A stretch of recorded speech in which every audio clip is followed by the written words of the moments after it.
Ah, Aho. aho. Yes. What's up, everybody? Joshua here, aka White Raven, aka the Urban Shaman. We are in the beautiful Mount Shasta, and this is what you have in front of you. Northern California, the root chakra of the planet. And I'm here with a brother from another mother, Mr. Eric StarWalker, whom I had the honor of meeting when I moved here back in January of 2020. And look, we all probably follow astrology, we follow accounts, we're reading about it. Um, But StarWalker is what I would call a master astrologer. And I'd say he's a master not only because of his knowledge, but he has an elder wisdom. That's how I explain it. Mhm. And an elder way of speaking. You know, in my personal opinion, I've gotten readings from him, and there's nobody else who could talk about astrology the way he does. So I wanted to share that with you because I feel like right now, I don't know if maybe you're feeling it, but I feel this is a very, very, very powerful time Mhm. energetically. Um, and I wanted to give you some insight as to what that energy is about, what this time is about, and the best way to do that is to have Starwalker walk us through that. So go ahead, talk about yourself a little bit. Let us know who you are, your experience. Yeah, I didn't get into astrology. Mm-hmm. Astrology got into me. When I first started out, it was just a matter of curiosity. How do these people who never met me Mm, describe me so accurately? This is mm, strange. I got right, to find out more about this. right. So there, I got in. I started reading Dane Rujar, The Astrology of Personality. Mm, Got me on the right track.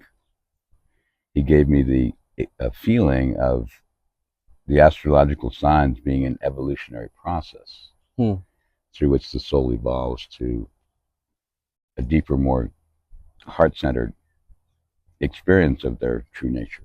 mm, And because of that, I never experienced the signs as separate from one another, mm, but as stages of an ongoing process. mm, And because most, when you say I'm an Aries, that kind of sections me off from the other signs. But right. actually, Aries is the first stage that kicks the entire evolutionary process into motion. So the next sign following carries Aries within it Mm, and then prepares you for Gemini. mm, So it's the experience of this evolutionary process. The beauty of the signs is that they can be met at many different levels depending on the depth of your soul's growth. mm, So I don't approach the medicine of astrology as a predictive tool. mm, I approach it as a gateway to becoming more aware of what the cosmos is offering mm, for the soul's evolution, qualities of being mm, that each one masters. right. They're separate planets, but they're really connected all together, like the chakras of your body. Mm-hmm. They're separate chakras, but they're not really disconnected from you. Right, They're all part of this whole being that you become. right. A system, Yeah, the chakra system, yeah, planetary system. right. And Mm-hmm. all the different organs in your body. Yes, you have a liver that's separate, Mm-hmm. identified, has a purpose, but it's a part of your body, Mm, interconnected with your heart, spleen, etc., your brain. mm-hmm. So, in that sense, they're part of a larger organism, Mm. even though they can be focused on separately. Wow. If your liver's having a problem, then you take particular medicine that helps that liver. But it also, by helping your liver, you help your whole body, Right. because it's like so connected to the health of the organism. Right. So I experienced the astrological signatures as different cosmic organs in the greater body of the soul. Mm. You know?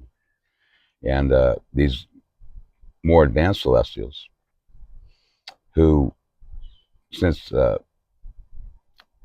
1800, when Uranus was discovered in 1846, he was the first of the outer celestials that Mm. we call transcendental planets that required an invention to discover. Mm. He hovers between the visible and the invisible. Wow. So these greater celestials Uranus, Neptune, and Pluto, are portals to the invisible, Hmm. the unseen, the unknown, the mystery, the great mystery. Yeah, that are the gateways through which we experience how deeply connected on a highly conscious level, highly transcendental level, we all are. Because the planets in from Uranus, the visible planets, Saturn back to the sun, is like our local star, describe the visible matrix, the 3D matrix, the matrix that begins with death, that begins with birth and ends with death. It's what I call the mortal matrix, and that's Saturnian rules. So Saturn and Neptune, as many know, have just changed sign. Or so they're marrying one another. Neptune, the transcendental, which I consider the gateway to the higher realms, the angelic realms, that greater love that's pouring out from the source, is combining with Saturn, the master of the tonal, the physical world, the mortal realm, the time-bound realm of the mortal realm, which creates a bridge between heaven, Neptune, and Earth, and beginning an entirely new 165-year cycle of dreaming. Neptune is the gateway to ecstatic consciousness. You're on the path of awakening. You may have noticed that when you awaken, there's an ecstatic quality about it. You get high. That's what we call getting high, right? It's ecstatic. Right.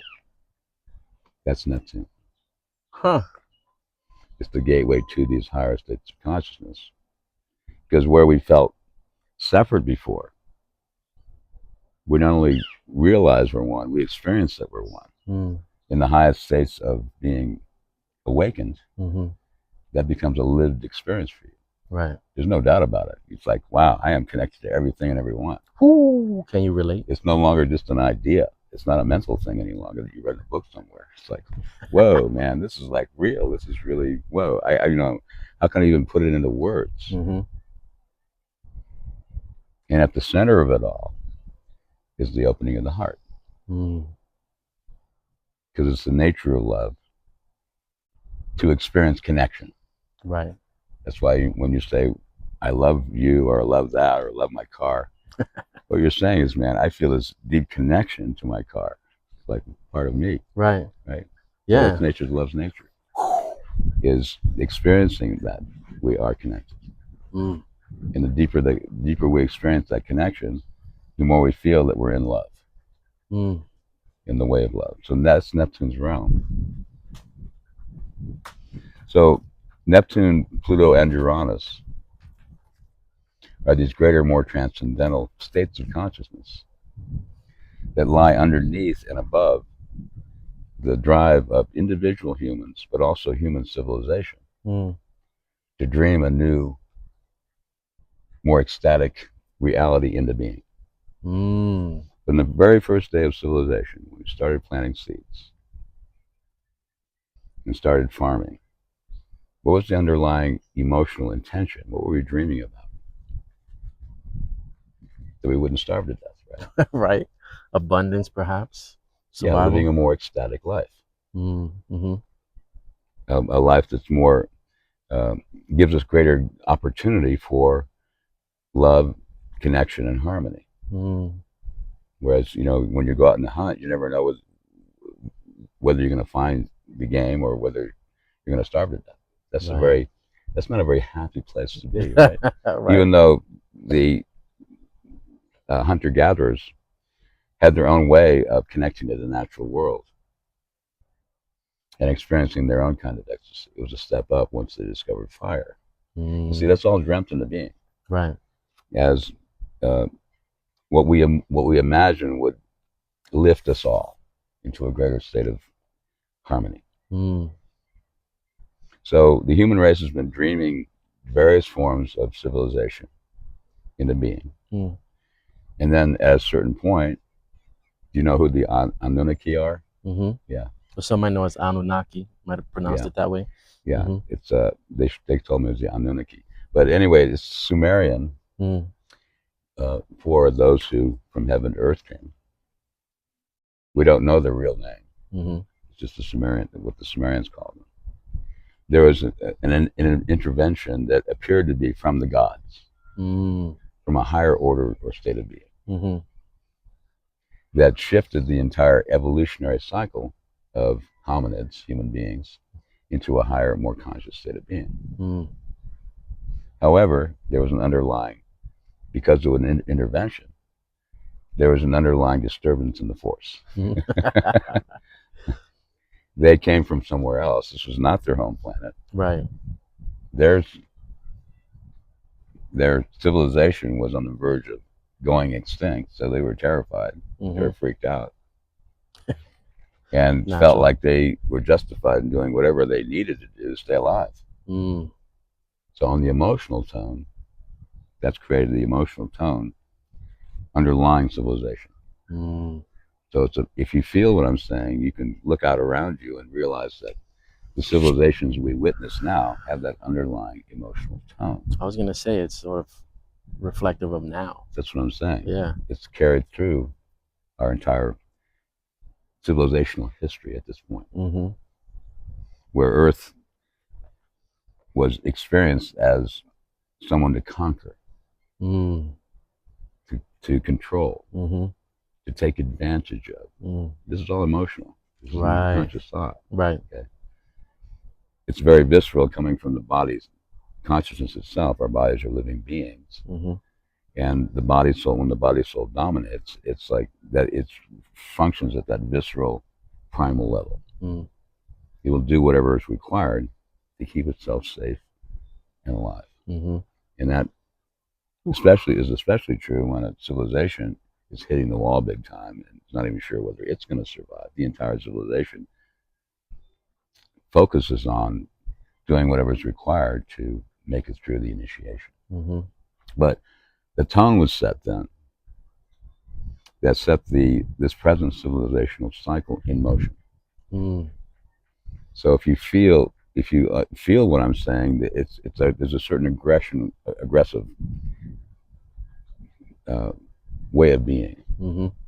It goes out and hunts and conquers and takes whatever is required to sustain its life. I think Life of an individual, life of a country, the life of the human race. Mm-hmm. So this emotional tone has built upon itself. And in the beginning, Mother Earth was this beautiful jewel, this unlimited resource Mm-hmm. who could take the hit. We never even thought of anything like, whoa, her running out of stuff that we could take. Right. Right. Mm-hmm. This is like we only become aware of this in the last century or so. That's real. Of how this aggressive, emotional, visceral attitude toward nature, what is set in motion and what its consequence in the long term would be. The Anunnaki or other civilizations that followed weren't aware of the consequences that they set in motion, in which we are now at the end of this cycle, experiencing the full consequence of. Wow.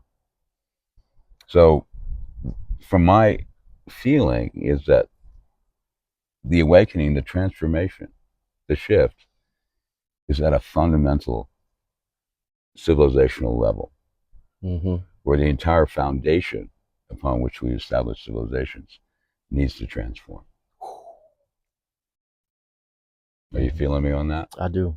And I know many of us are feeling like, wow, man, we are hitting the wall big time. We have no idea how to keep this ship from hitting that iceberg. And it's like, whoa, this unsinkable Titanic is actually sinkable. Right. Yeah. It feels like it feels like we're in a pressure cooker. Like we're being squeezed. We're hitting the wall. We're hitting the wall. Yeah. And then simultaneously, I also feel like that squeeze and that hitting of the wall is almost like a second awakening, or it's an initiation. An initiation. Yeah. Yeah. And I love how you said it's collective. It's all Yeah. of humanity. Whereas awakening was previously spoken about as individual because individuals were having awakenings, and now it's sort of spread Yeah. where more and more people, and by awakening, there may be different ways that people define that. But the way I'm talking about awakening now is like more and more people are online consciously thinking that things need to change or feeling that things Yeah. need to change or even seeing that change is happening and I'm maybe wondering, how do I adapt or what do I do? How Yeah. do I survive? Right. And I'm taking some time to feel into the foundation of what we're dealing with, Mm-hmm. so that once we get clear, this is very Plutonian. So Mm-hmm. that, talk about Pluto in the underworld. I'm a Scorpio rising, so I dive deep into that foundation, the emotional foundation Mm-hmm. that pretty much governs most people. Mm. We think we make decisions with our head, but it's much more deeply visceral. Most fundamental decisions we make in our life are emotional. Yeah. They're driven by the depth of our feelings, Mm-hmm. and then that we translate into thoughts. Mm-hmm. So if you get down into the core of it, like with any dis-ease, Mm-hmm. you want to get to the root cause. Yeah. And then once you get to the root cause, you begin to understand the nature of its healing, Mm. of its resolution. Mm-hmm. So, and we started with Neptune being the dreamer. Mm-hmm. So every 165 years, because when any celestial enters a sign, uh, especially with Aries, it's not just with Aries; it's the beginning of the entire zodiacal wheel. Mm. So it's not just changing sign; it's beginning a whole new cycle With everything else. with itself. Okay. So Neptune, it takes 165 years to travel around our local star, the Sun. Mm. So it's a 165-year cycle that Neptune has started by entering into Aries, the first sign. Mm-hmm. A new 165-year cycle of dreaming.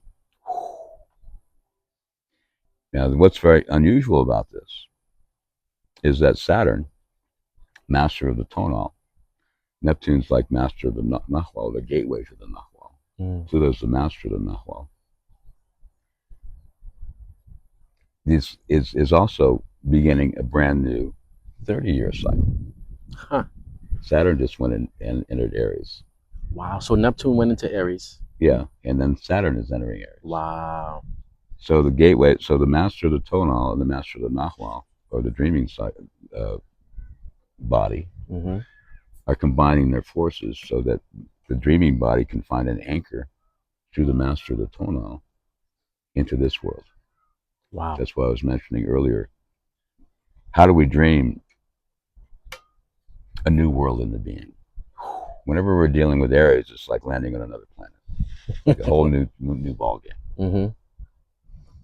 The last time this occurred with Neptune entered Aries, and the day after, or the day almost on to the very day of Neptune entering Aries, the Civil War started.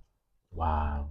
So we have this cycle in American history to look back to about dreaming a more conscious, loving, compassionate way of being on Earth and the being, because that's what motivated the Civil War. Mm-hmm. So what's going on in the world right now, the suffering that we're witnessing, the Palestinians and others, Mm-hmm. is Neptune's attempt to trick us into opening our hearts.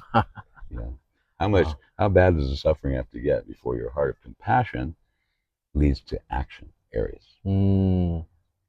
Civil War started, right? Mm-hmm. But it was a holy war. Neptune is connected with the holy, whatever we consider holy. Mm-hmm. When you have an ecstatic encounter with a higher order being who appears to be holy, what happens? Your heart goes kaboom, as big as the universe, right? Yeah. That's how you know it's Gets holy. blown open. Mm-hmm. Yeah. And so Neptune is always connected with the holy, with encounters with higher orders of love. Mm. And that is translated in modern language as holy. Mm-hmm. You meet an angel in the other world, it's like there's so much love pouring through you, man. You dropped your knees. Yeah. You It's like cry, you shake, you you laugh. can't help. Yeah, yeah. But and then the angels saying, "Get up, brother." I don't want you to be worshipped here. It's like, Mm-hmm. but the natural response can only be a surrender. It's like, people say, "Man, I'm trying to surrender." It says, "You can't try to surrender. No. You meet something like that, you can't help but surrender. Mm-hmm. It's True. the only thing you can do." Like, whoa, it's like, and that's Neptune's gift. Wow. So many times it's extreme suffering that will humble individuals and the human race, where they finally drop to their knees and call for help, and that's when the angelic realms get involved. Mm. So the suffering. So you look out in the world, you're praying for peace. You're deeply concerned over the suffering you're witnessing by these Palestinian people and others. It can be in your own personal life as well, and you're asking for help. Mm-hmm. And that asking for help, that humbling of ourselves, where we realize we've hit the wall, and we have in our own minds and hearts no idea of how to solve the problem. Mm. We hit the wall. Mm-hmm. We finally just drop to our knees, put our hands up in the sky, and say, "Help! Yeah. I need help. I'm calling in help." It's a humbling experience, Mm-hmm. and that's the nature of suffering. So, when we pray for world peace, sometimes we look out at the world and it seems like it's getting worse. Mm-hmm. It's actually Neptune's trickster attempt to humble humanity to the point where they realize they have no solution to this, and a higher order of intelligence Must step in. is being called for. Right. Humbled into surrender. Yeah, and that's why amongst the more fanatical elements of the world's religions, what are they doing? They're looking for Jesus, right? Mm-hmm. They're looking for the Mahdi. Mm-hmm. They're looking for the Kalki in Hindu terms. Mm. They want mom or dad to return, and it's like, clean up the house because the kids have really made a mess of it. It's like, we have no idea how to solve this problem. Right. We need some messianic figure Mm-hmm. to show up on the planet and help Mm-hmm. restore order. Right. But from a spirit-centered, love-oriented state of being. Mm. Each one of these beings that they were calling in is, in their hearts and minds, the highest expression of the higher power. Right. The incarnation of the higher power. Mm-hmm. The presence of the higher power on earth that brings us all back home, not just to ourselves, but most importantly to each other. Mm. Mm-hmm. Connection. So yeah, and because the presence of that more exalted being can't be questioned. Right. And everyone will be unified in following the lead. Mm-hmm. So that's why this whole idea of drive for intervention, and we've done it in the New Age with event horizons like 2012. Right. The event. I don't know if you've ever followed that. Yeah. Where we were just hoping and imagining that some cosmic switch is going to be flipped and it'll all be different. Everything will change. Yeah. But woke up on 2012, and everything still was the same. So many people were like, "What? What do you mean?" Remember 1999? Yeah, exactly. Yeah. Y2K, Mm-hmm. all that stuff. So after having said all that, how do I myself find my center, my place, my sense of ecstatic connection Mm-hmm. within the context of a world that seems like it's about to blow itself up one way or another? Going vertical is the path, the discipline I practice, and realizing that I'm only seeing a very, very tiny part of the picture, Mm-hmm. but that's enough. Show me, as Eric StarWalker, what I can do in my own small way to be a part of the greater solution that will emerge, possibly through intervention, which I can't really even comprehend at this point, But my peace, my sense of well-being and belongingness really relies upon my surrender to being guided every day in what small part I can play in the unfolding drama. I'm not advanced enough to grasp or comprehend the nature of the resolution of this bigger problem. But I can address it in myself emotionally and not be driven by my own personal body-soul drive to stay alive as long as possible and feel that I'm justified in doing whatever is required to do that. Right. Because I know, as you have, when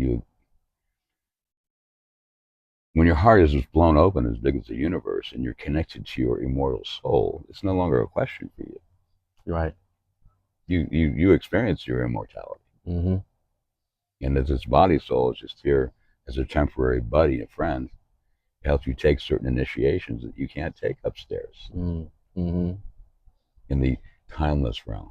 Right. You know, this time-bound realm of the mortal soul itself, the animal soul, offers certain kinds of initiations that are not possible upstairs. And advances our commitment, our steel. The steel's our spine, with the discipline of love. Wow. The discipline of love. When love's all around you, and you're around the angel is blowing your heart open as big as the universe, you can't help but experience love. Down here, you look around and says, "Where's the love, man?" It becomes a commitment and a discipline that you can't master upstairs. Right. And that, to me, is like what gives my life purpose. It's like, okay, whenever I hit the wall now, brother, I say, "Well, brother, let's see if you can love your way through this one." And I perfect my discipline. I hold the space. I hold the intention to love. Even though at times I may have no effing idea how to do it. Right.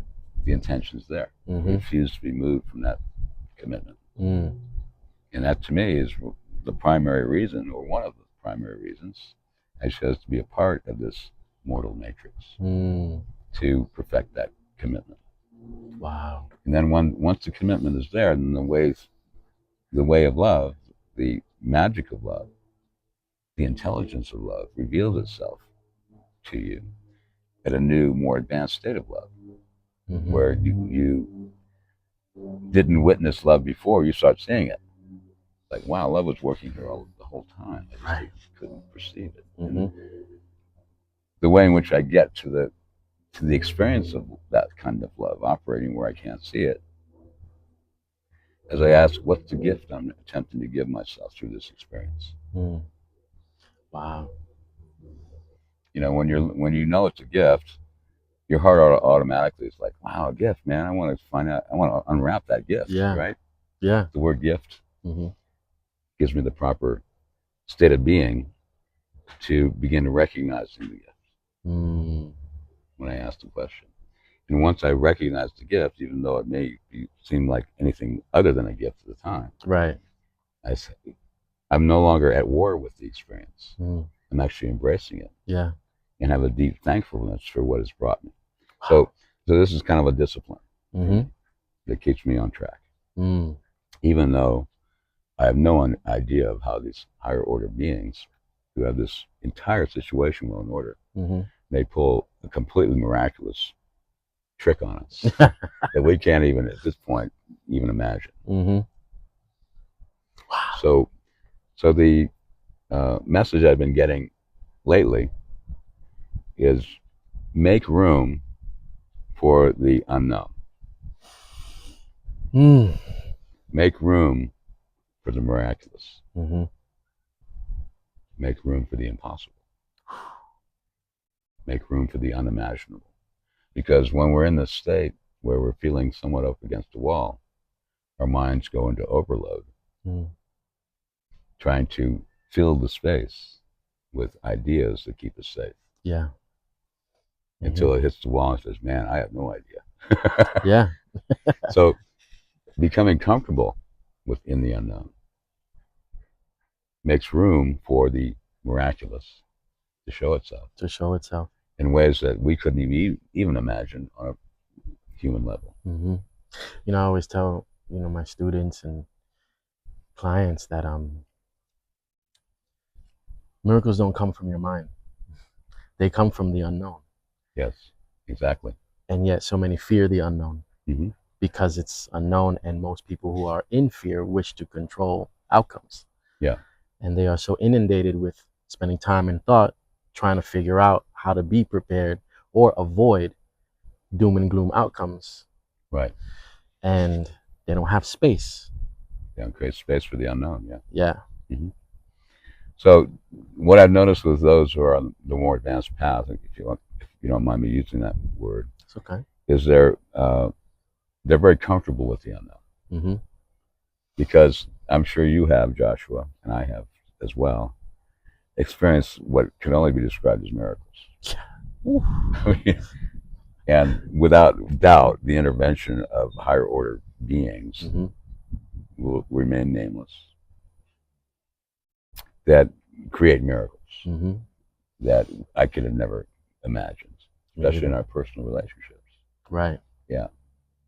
And their continued intervention in our life on small or large levels is what I call faith. Mm. Faith isn't believing in anything. Faith is the experience of something miraculous happening that you had no way of anticipating. That could have only, been evidence of an angelic presence in your life. Mm-hmm. It's the only explanation for it. And this keeps happening over and over again. Mm-hmm. That's faith. Mm. You have this uncertain. You have this certain knowing that there are greater, more advanced, higher intelligences involved in our lives. That's true. Mm-hmm. And there's a certain surrender or confidence that builds a solid foundation on the path for me that allows me to really be present with what I'm shown to do each day. Yeah.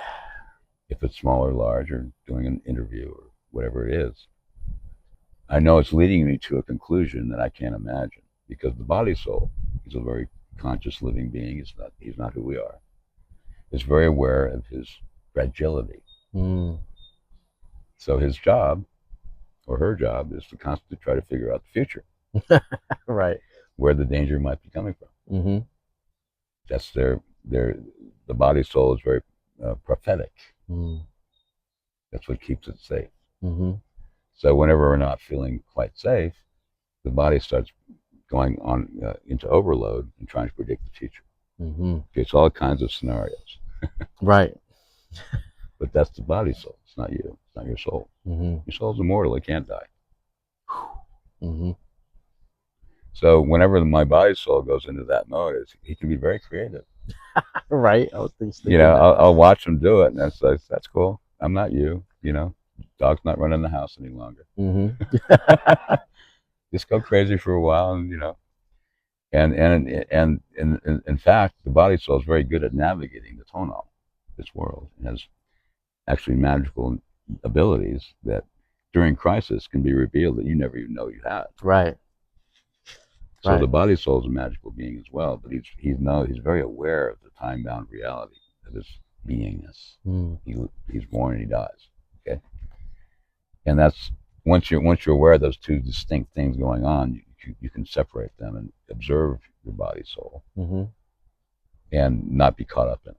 Right. Yeah. Faith gives me the confidence to surrender.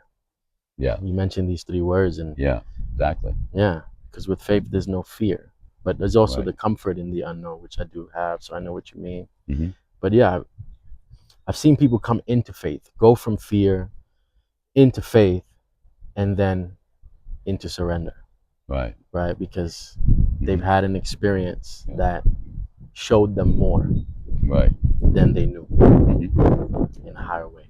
Right. Mm-hmm. And that there are other intelligences involved here, mm-hmm. that are far beyond our conscious aware, way above my pay grade. Right. That way, who are involved with my life and the life of the entire human race. Mm-hmm. So that to me is where my confidence lies. Mm. But in the meantime, brother, I just ask for what I can do in my own small way, be a part of the unfolding process. Right. And let that be enough. Mm-hmm. I used to carry the world on my shoulders, felt like I had to save the world or stop the war in Palestine and all that other stuff. That's way above my pay grade. You know, I'm really glad that you're saying You that, know? because that's I would say a common weight that people feel. Yeah. And a common question: how can I help? Mm-hmm. But when they ask that question, they are thinking about almost like, how do I help the world? Right. And I don't want to say that's unrealistic, um, but I want to say that we can ask the question from a much more humble place. Mm-hmm. You know, I'm an advocate for uh, a first step, not an end result. Mm-hmm. I'm an advocate for what can I do right now versus how do I get to the end. Um, and so I appreciate that you're saying that, because I know that a lot of people have expressed to me the same thing, that they want to help the world, they want to change the world, and then they're inundated with their own pressure around that. Yeah. And so I love how you put it, you know, and this is what I want everybody to really ask yourself is, what can I do? How can I show up? How can I share love Mm-hmm. today? Yeah. Yeah. And by doing your part, Yeah. when you break through, your entire family breaks through, your ancestral line breaks through, and the human race breaks through. Mm-hmm. You may not be aware of that, but the more you deepen your connection with the higher power, the more that creates a channel for that higher power to land on Earth and radiate out through you to the rest of the human race, Mm-hmm. which is far beyond my conscious awareness. Mm-hmm. I can't really be aware of how I'm impacting Right. the bigger picture. Right. You can't And know if fully. there is something for you to do in relationship to that bigger picture, then it will reveal itself to you. Mm-hmm. But it won't be because you're saving the world. It'll be because love is commanding you to do so. Follow love's command. Move in the world because you love and you care. Mm. That I can trust. Mm. Everything else is a reaction to the suffering I'm witnessing, Mm. which may have a higher purpose than I can perceive.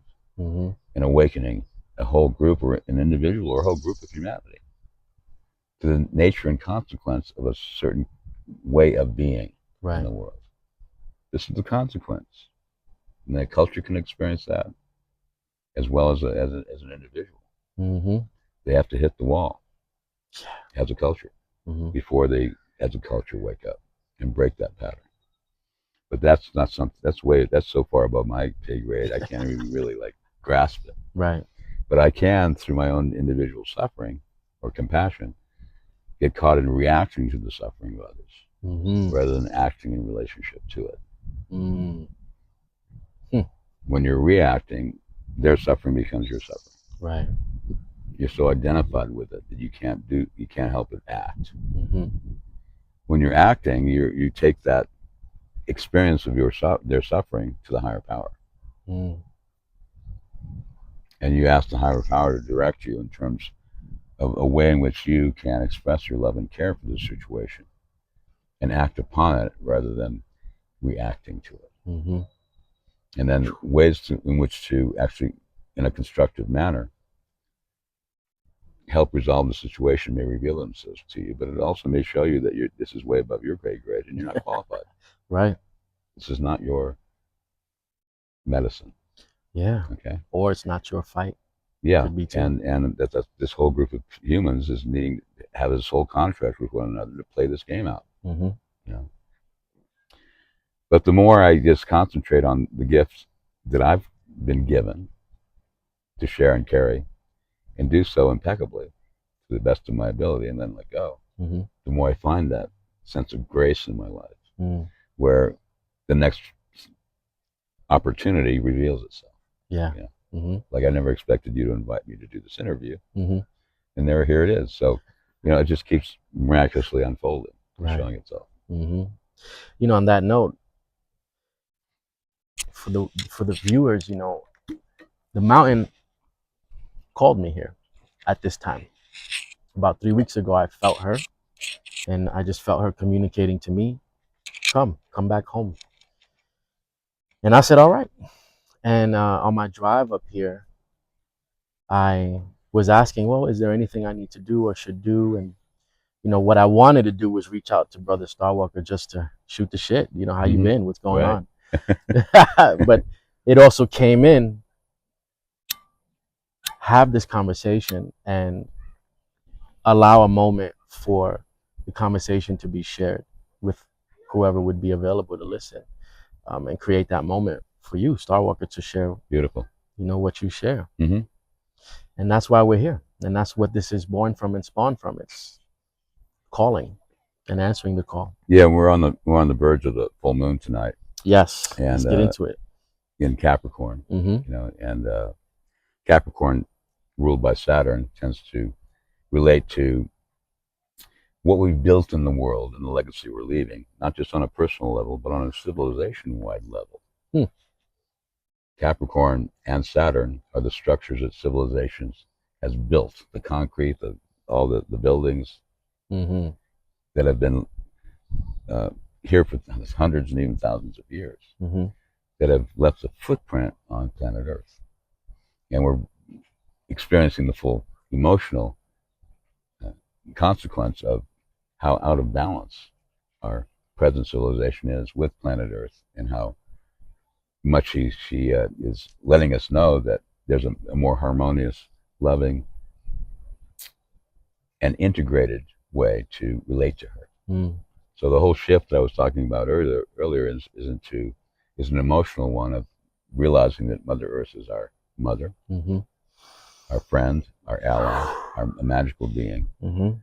that we now embrace rather than consider as our enemy. Mm. To challenge us to stay alive. So that whole shift is the opportunity of the Capricorn full moon, is to take a stand in realizing that our relationship to nature, the natural world, our being here on Mother Earth, is one of grace. Mm. And that the whole experience of transcending the mortal world when we leave this world is something to actually look forward to as an initiation into a more expanded, advanced state of being. Mm-hmm. Yeah. So as I approach that grand initiation, I have an inner excitement about the next adventure. Yeah, yeah. It's like, whoa, man, we're gonna create a whole new body here, and it's like, wow, brand new adventure. Yeah. So rather than trembling in my boots about it or staying alive as long as possible, it's like there's an inner excitement building in me about a brand new adventure unfolding on the other side if I choose to go home. Mm-hmm. And that's our liberation. We're here because we choose to be here, because we love and we care, not because we're freaked out about staying alive as long as possible. Right. That's not a very high goal. Or an enjoyable life. So I just want to give you a heads up about this coming Lionsgate. Yes. 8/8 is also a full moon, and Mars will be in Libra, trining Uranus, which just went into Gemini. Saturn and Neptune are in Aries, creating this beautiful energetic opening, ecstatic opening to a higher order state of love. Wow. And Mars in Libra is the actions required to bring that greater love into being in our personal relationships, particularly those we're bonded to on a soulmate level. Yeah, so it's a really beautiful, heart-centered, kind of like oasis in the storm, where that camel can take a good long drink and be really prepared to take the next step of its journey. Yeah. So do you have any questions that you'd like to ask me about what's going on astrologically? Yeah, so you mentioned briefly about the full moon in Capricorn. Can you speak more about Uranus transit that just occurred on, was it Sunday? Uranus moved into Gemini? Uranus just shifted into Gemini, which is an 84-year cycle. Okay. Then whenever Uranus shifts, I'm like Uranus, excuse me. Yeah, either way. Uranus, for me, is the awareness of the team that's connected to you, that gives you a higher order awareness, intelligence, genius. It's very Atlantean. Uranus is Atlantean, Neptune is Lemurian. Wow. And as you know, Uranus has this reputation for these unexpected blue jay, Yeah. exciting breakthroughs, right? Mm-hmm. Come out of the blue like lightning medicine. But that's what occurs when one of your team, who operates in a higher frequency, a more conscious level, connects with you. Mm. You can feel almost like an electrical shock, like something just completely just came out of night, out of left field, unexpected, Uranus, Mm-hmm. that awakened you and showed you a more conscious and awakened state of being. So Uranus in Gemini now is even more powerful because Pluto just went into Aquarius. And Aquarius is ruled by both Uranus and Saturn. Mm. So Pluto in Aquarius is looking to Uranus as his guide. Mm-hmm. So when Uranus changes sign, it really directly affects Pluto. Wow. See, he's got all that Plutonian power, Aquarius, looking for that deep transformation that I started out with on the emotional level about the state of being that we're experiencing as a civilization, as a race. Mm. And Uranus is saying, okay, how can we invent a more conscious way of communicating with each other, Gemini, to actually navigate the reinvention of the world? That's what Uranus, his reputation is about revolution. What causes or triggers a revolution is an awakening. Mm-hmm. And that awakening is triggered by contact with your team, your guides, who are at a more awakened level. Out of the blue, they just show you something. And so this is the first pass of Uranus into Gemini until early November. And then in, I believe, April of next year, 2026, it will completely shift into Gemini. And then Saturn and Neptune will go back into Pisces at the end of the year and won't fully come out of Pisces into Aries fully until February of next year, starting in January. Really? So we're in an in-between. So this is like a peeking of the head, almost like a foreshadow a little bit? Yeah, we're in between the worlds. Wow. We're walking between the worlds, between the old and the new. Mm-hmm. And particularly the end of the year, November onward, we'll be concentrating on the dreaming quality. Dreaming, because Pisces is about dreaming and connecting to the higher power that downloads to our conscious awareness as an ecstatic state, an imagined world, an imagined heavenly ecstatic state that then we experience if in fact we do make contact with an angelic order being or the source itself. And that opens the portal then to that. What does that happen after that? It's like the love starts just pouring through you. Wow. Because it's the nature of the source itself. It's just pouring out like Niagara Falls.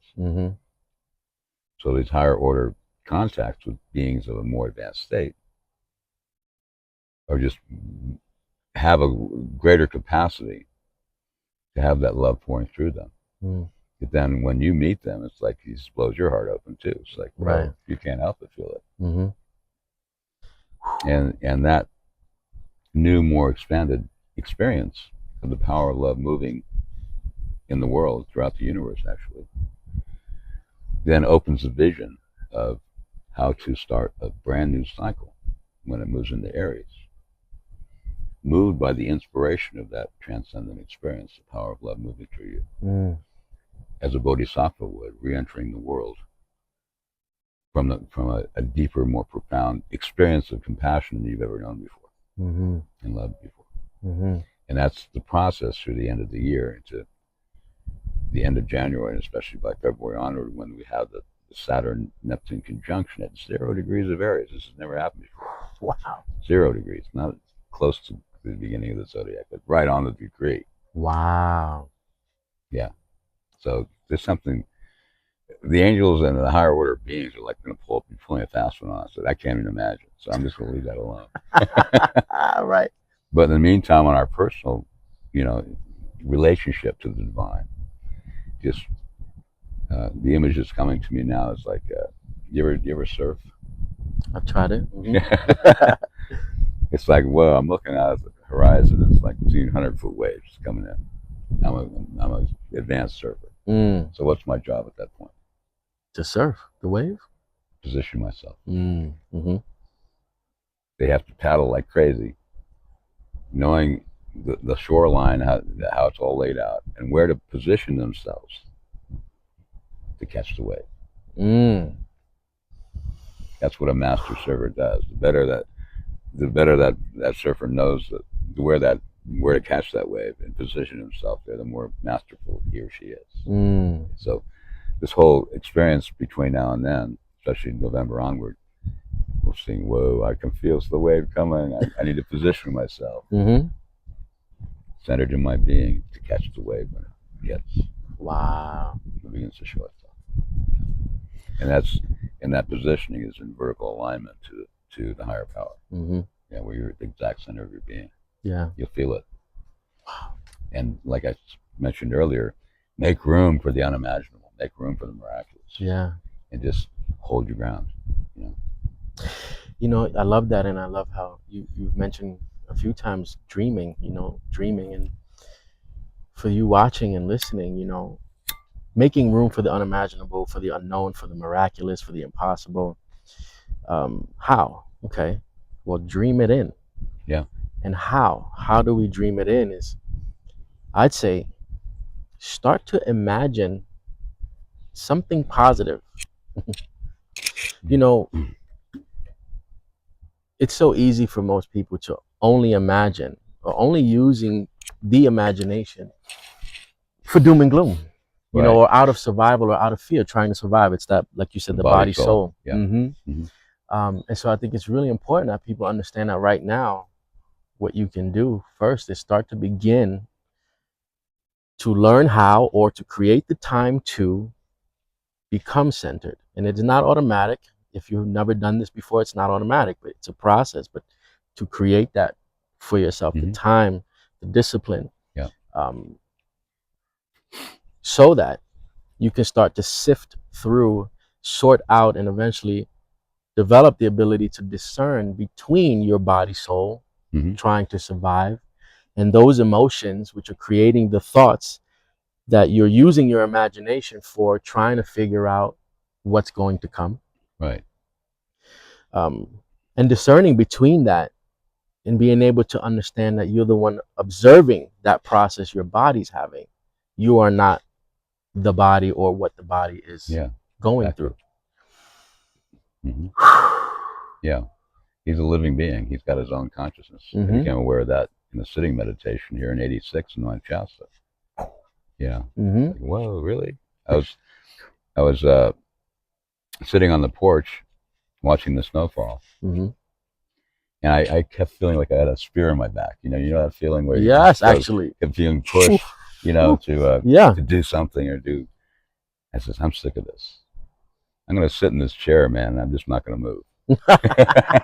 I'm not going to be pushed by that spear. I like that, because I'm an advocate for fed upness, because fed upness will get you past limitation. So as I'm sitting in the chair and I'm like grabbing the chair, it's like I realized, what's trying to get me up out of this chair, man? And I says, wait a minute. I could feel my body getting nervous.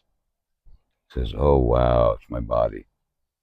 He thinks that he's feeling like if he doesn't get up and do something, he's going to die. It was my body. Wow. Trying to get me out of the chair. And in that moment, that split second of the Iranian shot, lightning flash, I realized he's a separate being. He's conscious, intelligent. He's designed in this world, and he goes back to this world. He's very powerful about his intention. He's very purposeful. My purpose is to stay alive and safe. That's it. Right. And maybe procreate too. That's cool. Right. Lesson for us guys. Right. But I realized he's a separate being in that moment. And when I finally got the two separated, I says, man, most of the things I wanted to accomplish in my life with this guy, my body, soul's dream, not my soul's. I got them two separated. Wow. and realized there's two people living in this house. And from that point onward, things got a lot clearer and a lot simpler. Hmm. Okay, so sitting down and going through the motions of the body, eventually landing in a presence or a stillness or a peace or an Yeah. understanding or an understanding. Yeah, and what got me to sit is kind of a ruthlessness. Hmm. A ruthlessness to not do. I had a commitment to sit in that chair and not do until I knew why I was getting up. So it's what I call the mastery of not doing. Wow. Mm-hmm. Until you're clear and you're acting upon the world rather than reacting to it. You know, I love that you said that, because I feel like it's difficult for, I've been teaching meditation 11 years, you know, so there you go. I had so many, you know what I'm talking about. Yeah, so many people come in, and it's hard for so many people to sit and do nothing. Mm-hmm. And it's so important for people to learn that, but I think it's so hard because we're mostly operating on autopilot. Yeah, and that's the body's consciousness. Right, that's leading. He stops breathing for a couple minutes, he's dead. It's like in a constant state of doing. For the body soul, it's his doings that define him. Especially for us brothers, because it's very young, it's our doings in the world that we define us. First thing a guy will do when he meets you is, what do you do in the world, brother? You know? Yeah. As you connect to your soul, it's no longer your state of doing that defines you. It's your state of being. The soul is connected to your state of being in the world. And then the actions, your state of doing, it's clean because you're not reacting, you're acting upon the world, moved by the power of love. Whole different energy. Yeah. And so I get stubborn sometimes. I get ruthless. If I don't know what to do, I just sit. I won't do anything. I'm not going to react to the world. I'm not going to do to define myself or give just my life to do purpose. Something. Right. That's not where my purpose comes from any longer. My state of being. Yeah. And I kind of, it was a very liberating, it's a very liberating experience, actually. To finally be, especially for guys, to be liberated from constantly feeling like your doings define you. Yeah. Okay. Yeah. Yeah. Yeah. Wow. It's the energy underneath the heart, the intention in the doing that makes the difference. Yeah. Yeah. And when you're operating from the beingness, then what you end up doing is more meaningful. You can feel the love behind it. Yeah. You can feel the experience of it, of love expressing itself. It's like it's the power of love moving in the world. And that's the power, I like to call it the power of love in motion. And that's a whole way of being in the world. Yeah. So dreaming and allowing yourself an opportunity, people, to start to imagine the miraculous, not what it looks like, not how it sounds, who it is, but just imagining like it's possible. And you can start that process by simply asking, wow, what would it take? And not about finding an answer or receiving an answer, but just, what will it take? Is a open-ended question. Yeah. That shifts your state of being. Just like you said, using the word gift. Yeah. Is a means that you use to reorient your state of being. If I see this as a gift, there's a different feeling behind it. Yeah. Or a different experience behind what's happening. Yeah. It opens the port, the opportunity for me to understand how it could be a gift by recognizing it as a gift. Yeah. And then the understanding follows. Yeah. Yeah. Yeah. Listen, StarWalker, I would just want to ask you, I don't know, people, I feel like, would want to know what to do right now. So is there any guidance that you could give people in terms of what they can do right now, something to begin, something to try, you know, in accordance to the energies that are present with us and where we're going? Master the art of not doing. Really. Yeah. Because then, especially for us brothers, it's like, wow, you mean I can really sit and do nothing and be fulfilling my purpose? Because my state of being is actually having an effect on everything and everyone, even the world at large around me. What about a rishi sitting in a cave in the Himalayas for years. Right. How deeply is he or she affecting the world, the consciousness of the world? Shout out to the So Rishis. you want to do something? Do nothing. Mm-hmm. Disconnect from the experience or feeling of that spear in your back. And just get ruthless and sit. Meditate. Mm-hmm. Breathe. Be with yourself and the gift of life. Mm. The gift of being present in this world, at this time, at this magical, transcendent tsunami wave of thousands of years of civilization coming to a crest. Mm-hmm. You know how many billions of souls have been waiting, wanting to get in on this, and we got lucky? You know, Mm-hmm. really. Start with gratefulness, thankfulness. Be present in the moment. Appreciate the gifts you have been given. Mm. And what you do have. Yeah, what you've been given. Things we've taken for granted. I've got 2 legs to walk with. Man, I take these legs for granted. Right. You know? Yeah. To start with that, I imagine I was in the Vietnam War and lost my legs. And I looked down and said, holy crap, my legs have regrown. I'm so thankful. Thank you, legs. Mm-hmm. Right. But that presence of being in the present moment and liberating yourself from the idea of defining you or your purpose, being your purpose. You can't really live your purpose unless you're manifesting something in the world. Mm-hmm. Is really liberating. Mm-hmm. Yeah. Mm-hmm. Because the actual fact is that you've been on purpose from day one. You just haven't been aware of how that's true. Mm-hmm. Yeah. But allow love to move you in the world. I mean, give space for your heart to experience the present moment. Mm-hmm. And then your heart will move you into the world because it overflows. It's the nature of love to want to share. Can't help but share. Mm-hmm. Right. Fill your heart with love, experience the love that you are. Yeah. And then it starts overflowing. It says, wow, I haven't called so-and-so in a while. Man, I wonder how they're doing. It's like you give them a call and they start telling you about an event. And it's like it just starts, wow. Yeah, it starts but to it spawn. overflows in you. Mm-hmm. Yeah. Mm-hmm. Yeah, and I love that. And I think it's important to look around and notice what you do have. Yeah. Most people are operating on what they don't have, what they need or what they want. And, sometimes that's necessary. But when's the last time you looked around and saw what you do have and found appreciation or gratitude for what you do have and thought about for a moment that what you have, even though for some it may not be much, but compared to others, it's a lot more. Absolutely. And I wish everybody could see this, but there's a blue jay. It's coming right up to us. That's coming right up to us. It's been flying around and listening. The blue jay is the messenger. He's just fluffing up as we talk to him, to her. Well, StarWalker, thank you so much. You're welcome, man. For your messaging, your wisdom. Yeah, thank you so much. I really appreciate you and what you're sharing with us and everything that you do and everything that you are as your, as your being. Yes. What you hear and represent.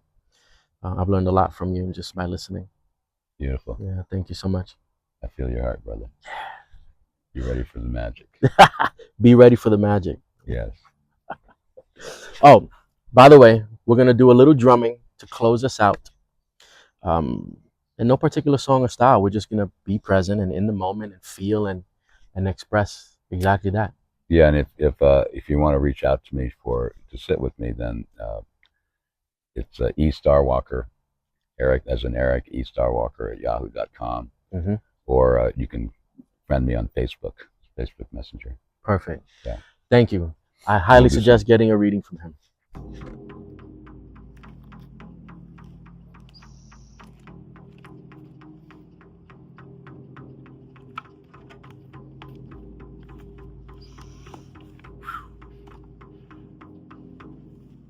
was beautiful already. Keep going.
Ooh.